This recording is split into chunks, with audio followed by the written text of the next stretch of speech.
Foi tudo muito impulsivo, eu não tinha pensado em nada antes, não era nada premeditado, então eu não tive aquele pré-sofrimento, aquela angústia de faço, não faço, vou, não vou. Eu fui no impulso. Então depois, quando eu estava no hospital, quando eu me dei conta, eu falei, nossa, o que eu fiz?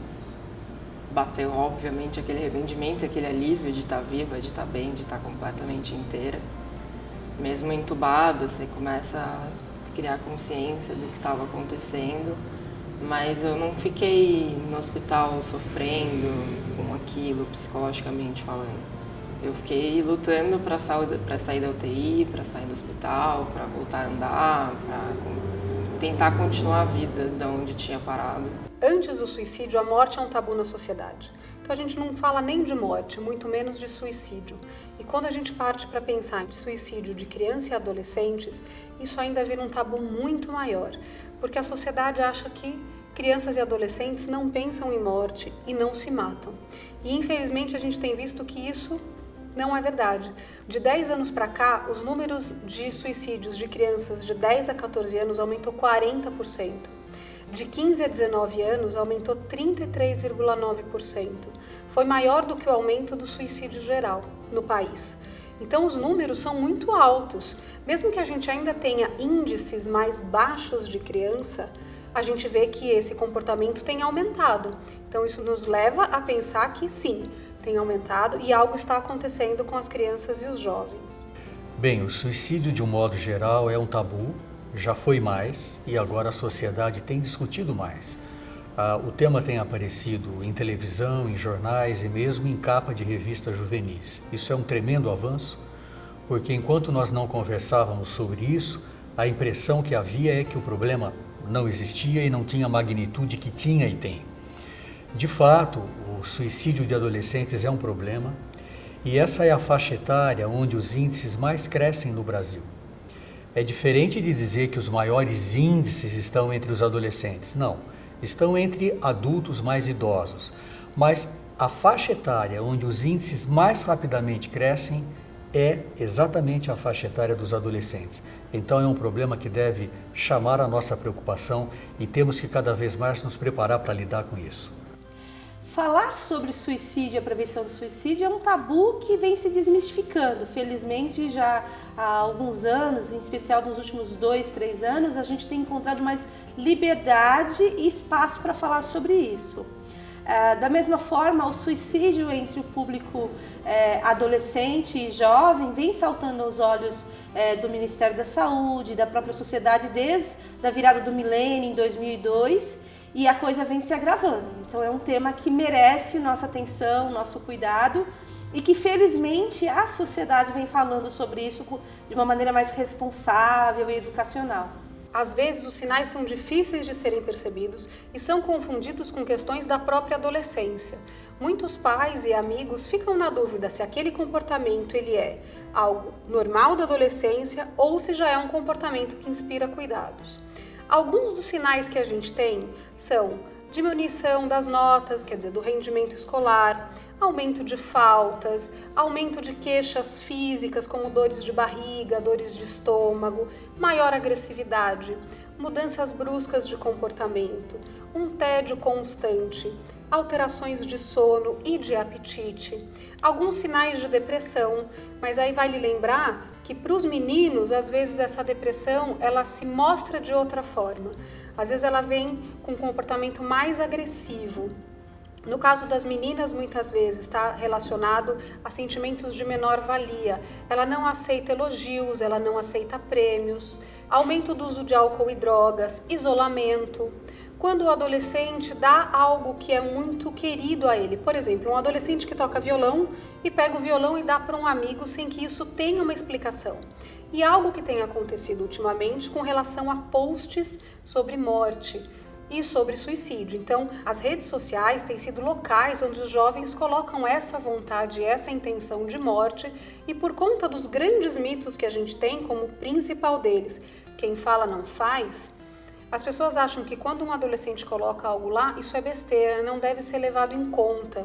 E infelizmente a gente também tem hoje suicídios ao vivo de adolescentes nas redes sociais. Isso mostra que tem muitos sinais que podem ser observados e que qualquer comunicação suicida, seja ela direta, como eu quero morrer, eu estou pensando em me matar, como mais indireta, eu quero dormir e nunca mais acordar, eu quero acabar com tudo, são sinais que a gente leva em consideração. Fala-se muito sobre os sinais de um suicídio iminente. Nós temos que tomar cuidado porque algumas pessoas põem fim à vida sem dar sinais. Então nós também não podemos afirmar que sempre há sinais. De um modo geral, o que nós temos que perceber é uma mudança de padrão de comportamento. Eu vou dar um exemplo. Após uma discussão com o pai, com a mãe, é normal o adolescente ficar uma tarde trancado no quarto, mas não é normal ele deixar de ver os amigos e permanecer no quarto dias e dias e dias, e esse não era o seu hábito. Mudar o tom das postagens, o tipo de música, o tipo de poesia que lê ou divulga entre os amigos, doar pertences, crises de raiva, mudança no comportamento na escola, um mau aproveitamento, tudo isso são sinais de que alguma coisa está acontecendo. Não necessariamente sinal de um risco de suicídio, mas de que alguma coisa está acontecendo. Pode ser uma depressão, pode ser um transtorno bipolar, pode ser uso de droga, pode ser ele se sentir amarrado porque está sendo vítima de bullying e não sabe para onde fugir. Ou seja, uma mudança de padrão de comportamento tem que chamar mais a nossa atenção. Independente da idade, uma das coisas que especialistas chamam a atenção, e nós também na experiência do CVV, é a mudança brusca de hábitos. No caso do adolescente, do jovem, então, por exemplo, o abandono da escola, a reclusão, o isolamento de amigos, o não querer mais conversar com as pessoas, o não querer mais socializar, que é uma coisa tão importante na fase da adolescência e da juventude. Então, quando ele começa a ficar só num quarto escuro ou sozinho, isolado, ele ou ela, merece atenção. De repente, a decepção com um namorado, uma namorada, com aquela pessoa que você está apaixonado, isso tem um impacto forte. Assim como mudanças de lar, de escola, de ambientes, também você tem perdas aí. Se você não tem um cuidado nessa transição, gera sofrimento e requer cuidado. Quando eu saí do hospital, eles já saíram instruídos por uma equipe médica lá do Hospital Regional em Osasco. Eles começaram a conversar mais, eles começaram a prestar mais atenção no que eu sentia, no que eu falava, porque antigamente eles não davam importância. Nós somos em 4 irmãs.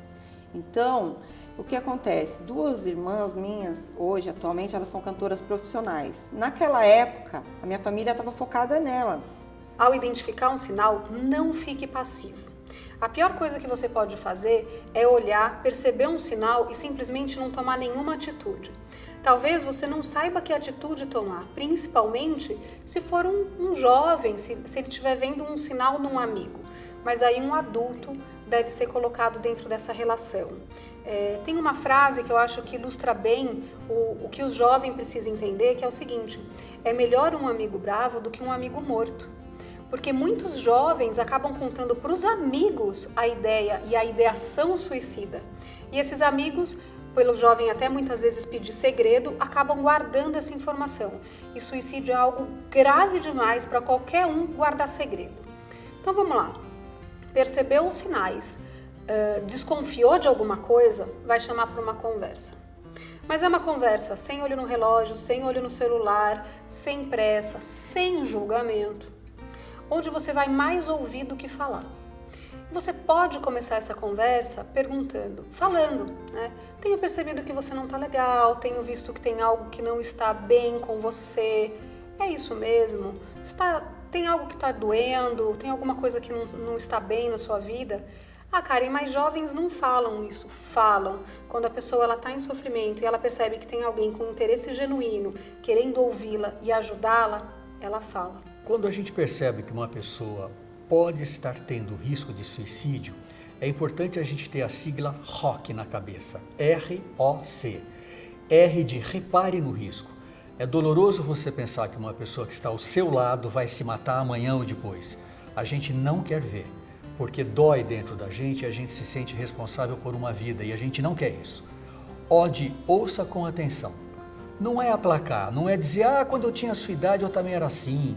Isso é coisa da juventude, vai passar. E sede conduza até um profissional de saúde mental. Porque o adolescente ou aquela pessoa que está deprimida não tem a iniciativa de telefonar, marcar, se deslocar, ficar esperando. Então, ROC. Repare no risco, ouça com atenção, sem julgar e sede conduza até um profissional de saúde mental. Eu sempre procurei ter um vínculo afetivo com os meus alunos. Eu procuro conversar muito com eles sobre tudo e isso é muito importante. Então, você tem que ter um olhar sensível, você tem que estar aberto, você tem que ter uma escuta muito sensível. E eu procuro fazer isso da melhor forma possível, me aproximando com amor, com carinho, com atenção. O suicídio, ele não é uma coisa que nasce e cresce de fora para dentro. Ele é uma coisa que nasce e cresce de dentro para fora. É claro que o meio externo, o ambiente onde a pessoa vive e as suas interações afetam e contribuem, tanto com os fatores de risco quanto os fatores de proteção. Mas é uma coisa da condição interior de cada pessoa. Por isso que cada ser humano, cada adolescente, cada jovem, ele é único e singular e vai lidar de maneira diferente com as suas perdas, com as suas frustrações, com os seus embates emocionais na vida. Ninguém deve ser responsabilizado por um suicídio. Nem pai, nem mãe, nem escola. Suicídio é multifatorial e a gente sempre tem que olhar para isso. São fatores sociais, culturais, econômicos, psiquiátricos, psicológicos, ambientais que vão influenciar esse comportamento. Então a gente não pode falar que uma pessoa é responsável por aquilo. É muito comum que a sociedade queira buscar um culpado e é isso que a sociedade vai fazer num primeiro lugar. E quando é jovem, vai principalmente culpar os pais. E não é assim. Depois que alguma coisa brusca ou fatal acontece, é que a gente começa a ligar as coisas e perceber, poxa, mas estava tudo aqui e eu não vi, eu não percebi, como foi isso? Porque existe um processo onde algumas pessoas comunicam a dor e o sofrimento de uma maneira mais explícita e clara e outras pessoas deixam isso de uma maneira mais implícita, mais subentendida, então requer a observação. Eu sugiro que haja um convite para sair, para comer uma pizza, para jantar, para fazer uma caminhada entre duas pessoas, um pai e um filho, uma mãe e um filho, ou você e um amigo seu. Duas pessoas conversando, sem olhar para celular, ouvindo muito o que o outro fala, sem julgar, sem dar tapinha nas costas e em algum momento perguntar, você está pensando em pôr fim à vida? Essa pergunta que dá tanto medo de fazer é um alívio para a pessoa ouvir essa pergunta, porque ela vai poder falar de uma coisa que está pressionando muito a mente dela.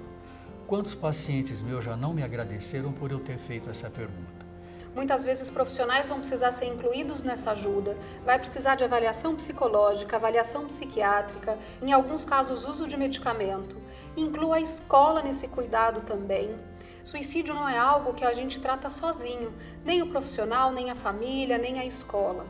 Se o jovem percebe que ele está, porque qualquer um de nós pode em algum momento pensar em morrer. O que vai dizer pra gente se isso começa a ficar muito sério ou muito preocupante? Quando esse pensamento começa a vir muitas vezes ao dia, quando você não consegue mais afastar esse pensamento e quando o suicídio começa a ser visto como uma saída para os problemas. Começou a ver o suicídio como uma saída dos problemas, começou a planejar essa morte, vai buscar ajuda com urgência.